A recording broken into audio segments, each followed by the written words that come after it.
समय में लोग शिव है और उसके सिवाय कुछ नहीं। भटकना छोड़ दिया लोग। अब राजा सुदक्षण, कामदेश के राजा सुदक्षण चले मार्ग से भटकते भटकते भटकते भटकते जब मृगा करने के लिए चले तो वन में से मार्ग भटक गए। मार्ग भटके एक ऋषि के, एक मुनि के आश्रम में पहुंच गए। मुनि के आश्रम। अब जब मुनि के आश्रम में पहुंचे तो राजा सुदक्षण नीचे उतरे। उनको बहुत प्यास लग रही थी, बहुत भूख लग रही थी। उन्होंने प्रणाम करा मुनिवर के आश्रम में। जैसे गए तो मुनिवर तो ध्यान साधना में लीन थे। ध्यान साधना। राजा का फर्ज है प्रणाम करना, नमन करना।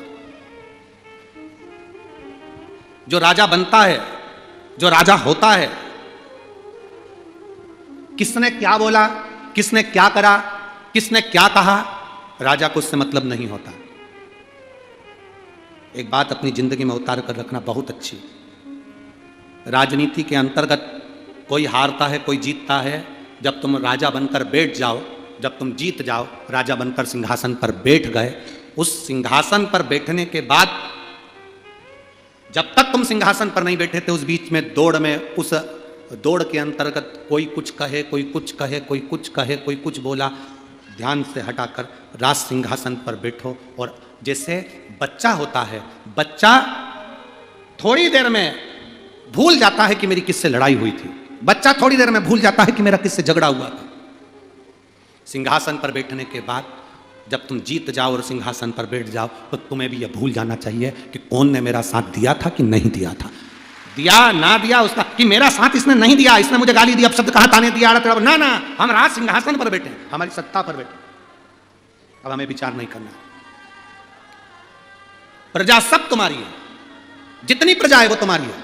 राजा सुदक्षण जब मुनिवर के यहां पहुंचे, आश्रम में पहुंचे, आश्रम में पहुंचकर उन्होंने प्रणाम कर कर कहा, मुझे बहुत बहुत भूख लग रही है, बहुत प्यास लग रही है। मुनिवर मुनिवर मुनिवर मुनिवर मुनिवर आवाज लगा रहे हैं। मुनिवर आराम कर रहे, भगवान का भजन कर रहे, विश्राम कर रहे, भगवान की स्तुति कर रहे। जा नहीं।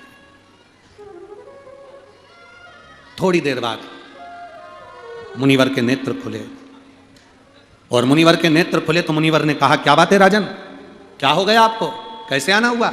राजा कहते हैं, महाराज जी रास्ता भटक गया हूं, भूख प्यास लग रही है, इसलिए आपके आश्रम में आया। भूख प्यास लग रही है इसलिए आपके आश्रम में आया हूं।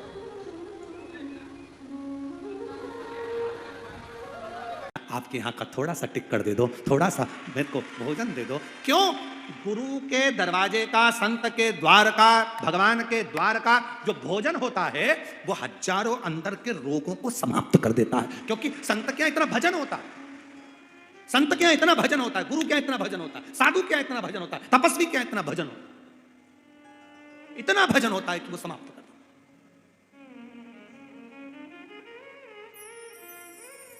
गुरु क्या इतना भजन होता है कि वो रोग समाप्त। हम मंदिर जाते हैं, मंदिर में जाने के बाद आरती होने के बाद जल छींटते हैं, छींटते कि नहीं छींटते हैं?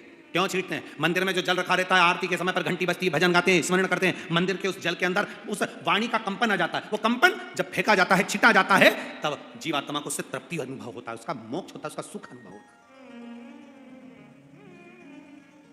राजा सुदक्षण पहुंचे, राजा सुदक्षण और महाराज राजा सुदक्षण जब महाराज मुनिवर के सामने जाकर कहते हैं, मुझे भूख प्यास लगी है। मुनिवर ने कहा, राजन तुम्हें भूख प्यास लग रही है? हाँ, लाओ मैं फल लेकर आता हूं।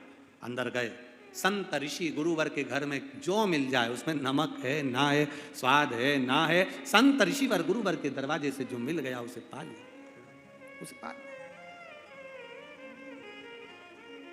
संत गुरु के दरवाजे से जो मिल गया उसे पा लिया। पुराण की कथा कर रही है, भगवान शंकर का संवाद करा, शिव तत्व करा। मुनि के दरवाजे पर, संत के दरवाजे पर, ऋषिवर के दरवाजे पर राजा सुदक्षण, संत ऋषिवर फल लाकर दिए, वो राजा सुदक्षण ने लिए।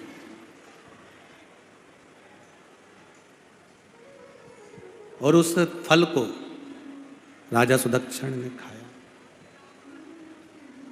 फल इतने मीठे थे, इतने मीठे कि राजा सुदक्षिण कहे बिना नहीं रह पाए।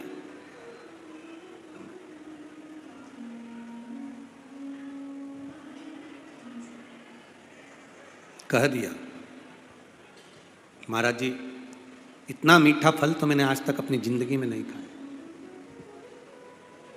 इतना मीठा फल अपनी जिंदगी में आज तक नहीं पाया। राजा तो सुदक्षिण बोले, ऋषि बोले कि हम जिस राजा के नगर में रहते हैं वो राजा शिव का भक्त है, न्याय करता है तो मुख से 108 बार श्री शिवाय नमस्तुभ्यम बुलवाता है, ओम नमः शिवाय बुलवाता है, नमः शिवाय बुलवाता है। अच्छा, हमारे राजा जैसा कोई दुनिया में न्याय नहीं कर सकता, इतना सुंदर न्याय हमारा राजा करता है। राजा सुदक्षिण ने पूछा, क्या आप कभी राजा से मिले हो? नहीं। क्या नाम है आपके राजा का? मेरे राजा का नाम राजा सुदक्षिण है। अब राजा ने मुनिवर को, ऋषिवर को यह नहीं बताया कि मैं ही सुदक्षिण हूं। ने पूछा, ये फल इतने मीठे क्यों? तो कहा, हमारे नगर का राजा अच्छा, हमारा राजा बहुत अच्छा। कोई कितना भी तुम्हारा बुरा करे, कोई कितना भी तुमको अपशब्द कहे, कोई कितना भी तुमको ताना दे, कोई तुमको कितनी भी गाली दे, नगर का राजा ऐसा होना चाहिए कि उसके चेहरे पर सल ना आए। कह दिया ना, कोई बात नहीं, आड़ा टेढ़ा बोल दिया ना, कोई बात नहीं, गाली दे दी ना, कोई बात नहीं, अपशब्द कह दिया ना, कोई बात नहीं। पहचानता नहीं था, जानता नहीं था, वो अपने को हल्के में ले रहा था, कोई बात नहीं, भगवान का भजन नहीं। कहे उसको कहने वाले को कहने दो, बोलने वाले को बोलने दो, कहने वाले को कहने दो। राजा, हमारे नगर का राजा अच्छा है, इसलिए हमारे यहां के फल भी मीठे हैं, फल मीठे हैं। राजा सुदक्षिण ने पूछा कि फल राजा के अनुसार चलते हैं क्या?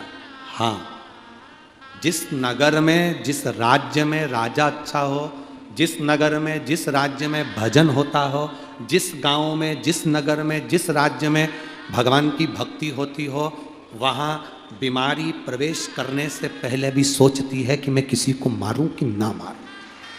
राजा सुदक्षिण ने पूछा, क्या ऐसा हो सकता है?